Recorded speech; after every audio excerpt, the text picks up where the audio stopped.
Γιατί να μπλέκουμε σε πάνιο ιστορίες, αφού στον κόσμο λιγοστές είναι οι κυρίες. Γιατί να είμαστε λοιπόν αισθηματίες.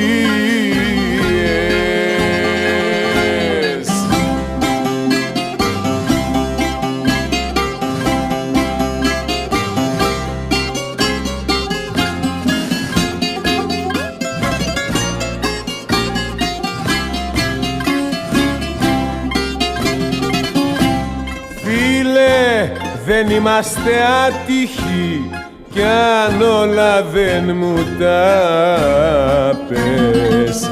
Απλούστατα κι οι δυο μας πιστέψαμε